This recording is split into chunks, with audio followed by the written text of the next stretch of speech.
Hello Pisces, Sun, Moon Rising, and Venus signs. Kamusta kayo? Sana po nasa mabuti kayong kalagayan. Welcome back po sa ating channel. Kung bago po kayo dito, welcome din po kayo. And thank you for being here. No, I appreciate it po. And God bless you all. O na mensahe po ninyo ay leap of faith. Wow, napakaganda kasi maglalakas ng loob na kayo sa ngayon. You are ready to grow. You are ready to expand. You are ready to evolve into the best version of yourself, no? Sa ngayon, parang magagawa na din ninyo na maglakas ng loob, 'di ba? Kasi kung dati siguro, even if there are opportunities, talagang nagpo-procrastinate kayo, talagang hindi ninyo tinitake advantage ang kung anumang opportunity out there kasi kung napaghihinaan kayo ng loob, hindi ba? Pero ngayon, magtitiwala na kayo sa inyong sarili. No, maglalakas ng loob na kayo na sige na nga, no? I'll take advantage of this opportunity, no? Na lumabas kayo sa inyong comfort zone at gawin mo na yung mga bagay na dati ay takot kayong gawin, no? So, at nagtitiwala din kayo rito sa universe na kayo ay tutulungan ito, gagabayan kayo, sasamahan kayo sa journey na ito. Kaya isa din 'yan sa siguro nagpapalakas din ng inyong loob, no? We have 10 of Gabriel. Ayan, so siguro nahihirapan ang iba sa inyo rito. Parang hihingi na kayo ng tulong sa ngayon, no? Hihingi na kayo ng tulong sa ngayon kasi maybe kung ano man ang mga bigat na bitbit ninyo sa ngayon, responsibilidad, obligasyon, trabaho, it's taking a toll on you na siguro nakakaramdam na kayo ng hirap, nakakaramdam na kayo ng difficulty, no? Kaya you are going to ask for help, no, from your angels na ngayon na bigyan kayo ng lakas ng loob na makahingi na kayo ng tulong sa ibang tao. Okay? Kasi ano na kayo yung parang pagod na. Alam mo yun, yung parang what should I do now? Parang gano'n na ang nararamdaman ng iba sa inyo. Kasi nga kahit ano man yung gawin ninyo, parang hindi pa rin sapat. 'Di ba? Kaya lalong nape-pressure kayo, lalong nai-stress kayo. So ngayon, parang ngayon napagod na kayo, 'di ba? So what else? Iba din siguro sa inyo dito, overtime ng overtime, no? At maaring hindi rin naman din kayo compensated sa trabahong ginagawa ninyo. So overtime na ginagawa ninyo. So there is two of Ariel. Ayan, there are so many things that you are juggling at the same time. So, talagang busy siguro ang iba sa inyo, Pisces, no? You are working multiple jobs or projects at once, siguro. Kaya, kailangan nyo talaga na siguro humingi ng tulong, 'di ba? Kasi parang ang dami yung bit-bit sa likod ninyo. No, lahat na lang siguro ng trabaho nakaatang na sa balikat ninyo. Kaya masyado na kayong nahihirapan sa ngayon, no?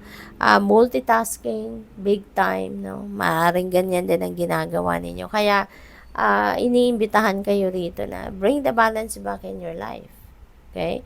Balansehin ninyo ang sarili ninyo, ang buhay ninyo. Kasi eventually, mauuwi yan sa hindi magandang sitwasyon sa katawan ninyo.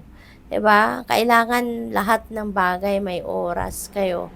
Lalo-lalo na yung pag-aalaga sa inyong sarili, no? Kahit gaano kadami ang inyong gagawin, when you are in good shape, when you are in good health, then for sure magagawa ninyo, magagampanan ninyo ng maayos, magagampanan ninyo ng 100% ninyo yung mga bagay-bagay, no, na nasa balikat ninyo, na nasa plate ninyo. Kaya kailangan yung priority ninyo is your health, no, your well-being. Dapat laging number one priority yan sa priority list ninyo. Okay? What else? We have 3 of Ariel. Ayan. So, this is good. Kasi, maaaring meron kayong makakatulong na rito. Maybe you are going to collaborate with someone or baka bibigyan na din kayo ng katulong, no? Kung sa trabaho to, baka bibigyan na kayo ng assistant.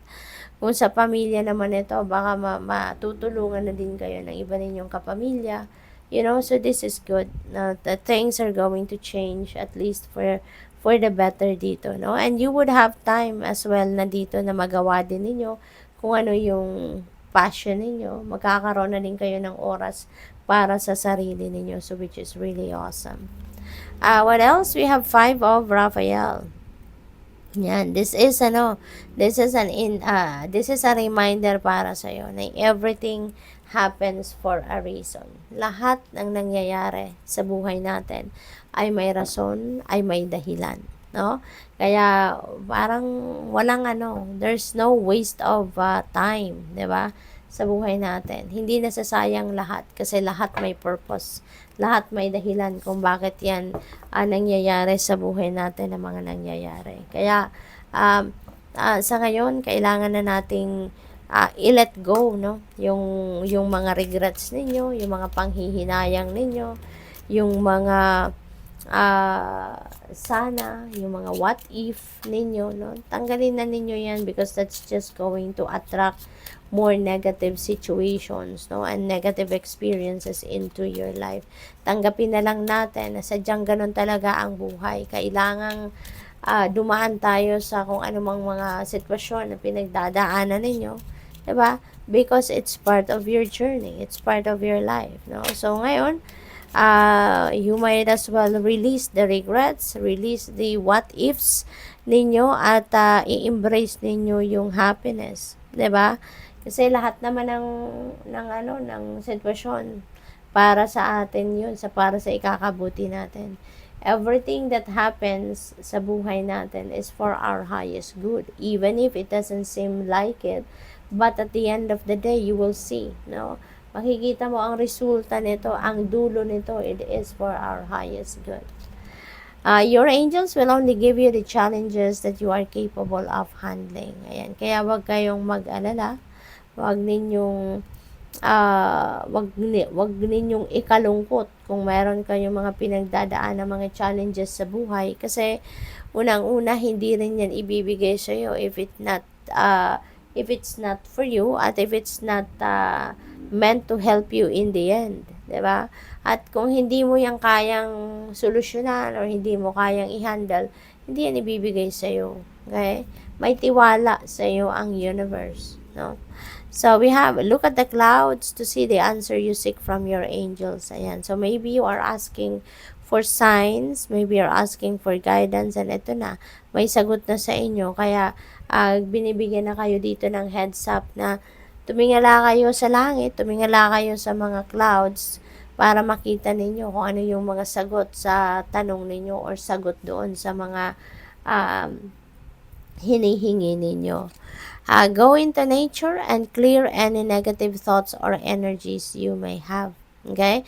Kasi baka ang iba sa inyo, dahil nga stress kayo, diba?